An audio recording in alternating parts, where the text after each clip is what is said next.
All right. Now I want to talk about the fights this weekend. Okay? Now I'm going to go ahead and deal with both of the fights.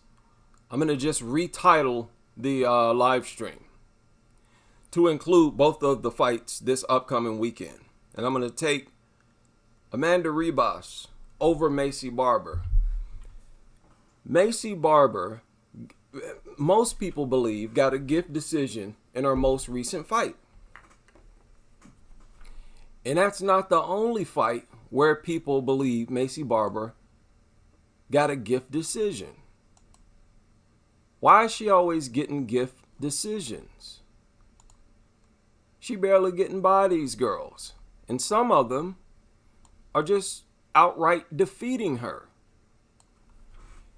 And we got to understand, she hasn't had a stoppage.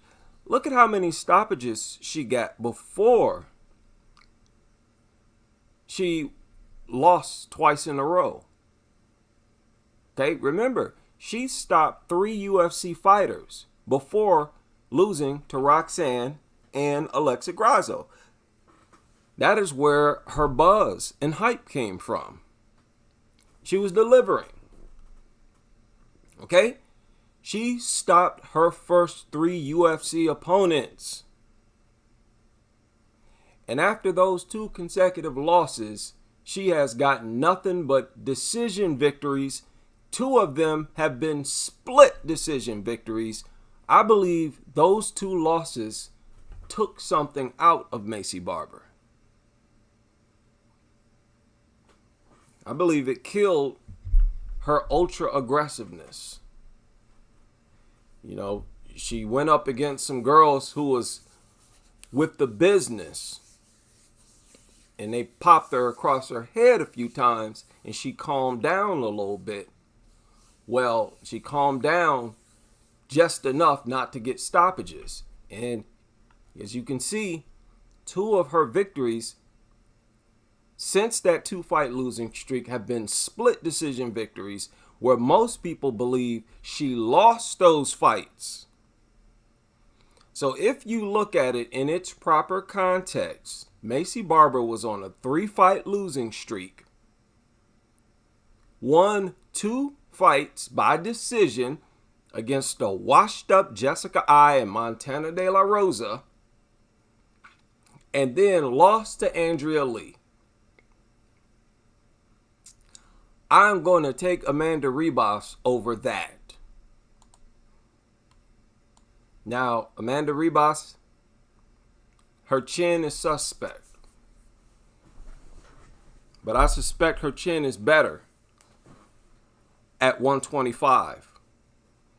Y'all remember her coach, and I think her coach is her father as well, bragged about how Amanda Ribas shot up like 20, 25 pounds less than a day after the weigh-in. I believe that depletion down to 115 contributes to her glass chin. It definitely does not help her glass chin. Obviously, it makes it more vulnerable. And by fighting at 125, I think it gives her a little more shock absorption. She was kind of rocked at 125, but she survived and went on to win. She was not stopped by Chukagian, right? She hung in there, and that was a split decision for Chukagian. A lot of people felt like Amanda Ribas won.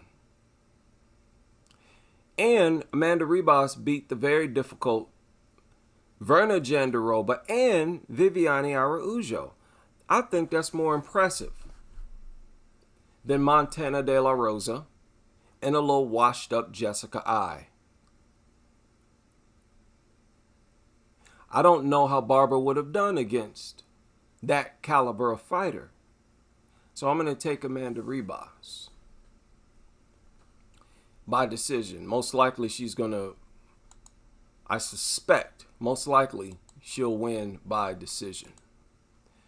The other fight, I'm going to take Jillian Robertson.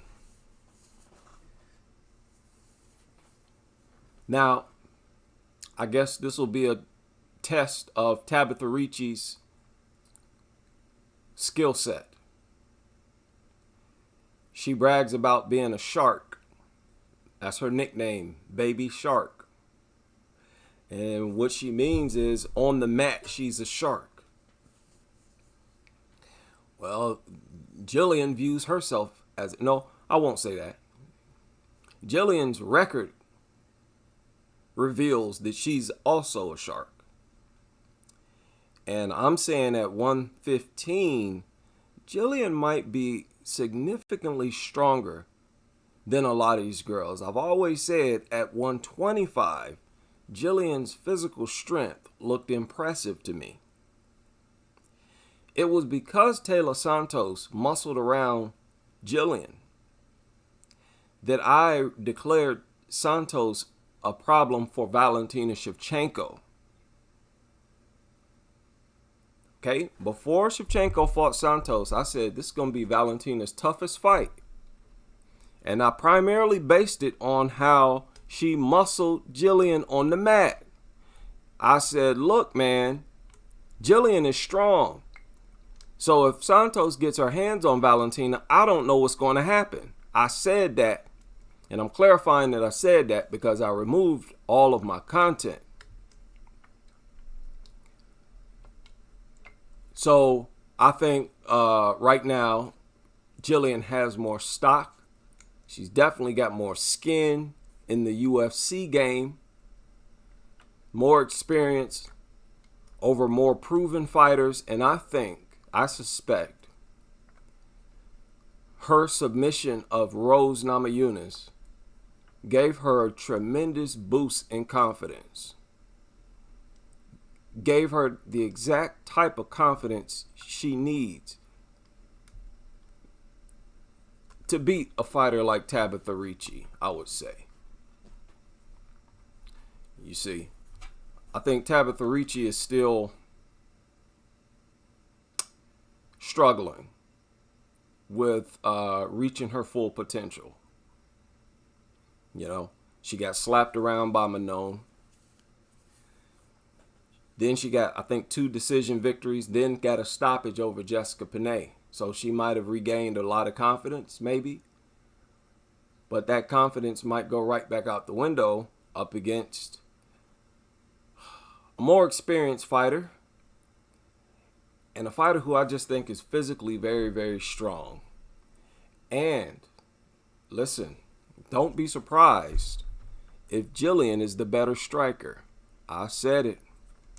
As raggedy as Jillian's striking is, Tabitha Ricci is asking people to hold her beer. Tabitha Ricci striking is like on the edge of god awful. It's awful. She is challenging Jillian for the worst striker in the UFC. She's trying to make her case. Now, I'm not saying that she's going to be outstruck. I'm saying don't be surprised if it happens. Because Jillian, as bad as her striking is, she always trusts it. She always trusts that it's good enough to hold her until she can get her hands in. It always works. And it seems to be getting a little better and better. Her striking seems to be getting better. So I'm going to take Jillian. But I definitely don't count Tabitha out, especially when it's 2 wrestler, grappler, jiu-jitsu fighters. Anybody can lose. Let's just be real. Anybody can get submitted. So I'm going to have fun with it and just take Jillian Robertson. And I suspect Jillian, she might be possessed. She might feel like she's been unfairly overlooked for a long time, and now she's finally arrived in the right division. You know, she probably feel like Khabib in her head. And, you know, that might be the edge that gets her the victory. Enable her to spaz out, and, you know, we'll see what happens. Now, I'm not going to pretend like I've even watched this girl, Nora. But I'm going to see what I can find on her. But I'm looking at this outfit, okay? And maybe it's cultural, but I'm looking at that smirk. I'm looking at that smirk on her face. Okay, and I know this is not right for me to judge a book by its cover. Yeah, I get all of that. Let me tell you, man, sometimes I get this vibe from people. And usually I end up being correct. But we'll see. I hope she's serious about the fight game. As a matter of fact, you know what? Let's check out her resume right now. Looks like I've looked at her record already. Okay, this is her record. She is on a long TKO victory streak. She fought in the UAE Warriors, Africa. So I guess she's South African.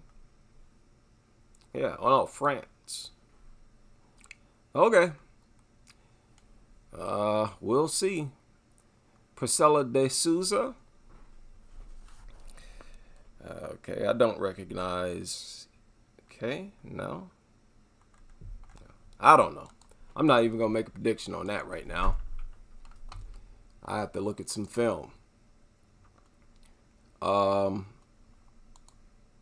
Not excited. I thought they was getting rid of this. No, this is a bantamweight. Okay, this is bantamweight. Zara Ferran dos Santos, man. She got an awful style. It's just awful, man. It's terrible. Striking is terrible, but she got power. That's the weird thing. She got the most awkward looking punches, but they got a lot of power. They can seriously hurt you. Okay, so she always got a chance. Now, I don't know how she hits at 135, but hey, we'll see. We will see. They posted something else about the featherweight division. I saw something. What did I see about the featherweight division? Because I thought they were getting rid of that division, and they need to get rid of it, man. Get rid of it. It's horrible. Okay? I don't think Amanda's coming back. I don't think so. Now, what is that division without Amanda? All that division had was Amanda. She was the only fighter that could legitimize anybody else in the division at 145. No matter who beat who at 145, nobody cared. The only thing that would matter is if you beat Nunes.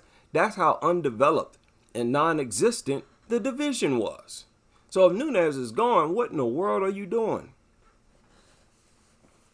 Now, hey, if you just want to have 2 or 3 people in the division, just have some big chicks to fight, hey, I guess there's nothing wrong with that. But I'm not going to treat it like a real division. No thanks. Another thing that just popped into my mind that I want to say, listen, all you fighters, stop all that crying. Look, stop it. You're fighters. We don't look towards you to see tears. I understand this is emotional sport and all that kind of stuff. I get that. But man, we want to see machoisms. You can cry, just don't do it in front of the cameras. The Tough had all these dudes on there crying. Oh, I miss my family. Dude, do you really think we want to see you crying? That's a moment where we turn the TV or we mute the TV. We cringe and we look away. Stop crying on camera, man. That's something supposed to be reserved for you and your family. Only your family should be seeing you boo-hooing and crying. And since that's the standard I set for men, I got to set it with the women too. I understand women are the magical, emotional creatures of the planet. I get it. And I'm down and I'm all for the female magic. Not in front of the cameras. Not in combats. Okay, this is a combat sport. This is testosterone sport. Okay? So, let's put on the tough face. Okay, let's put on the game face and save the tears for after the cameras are shut off. Yeah.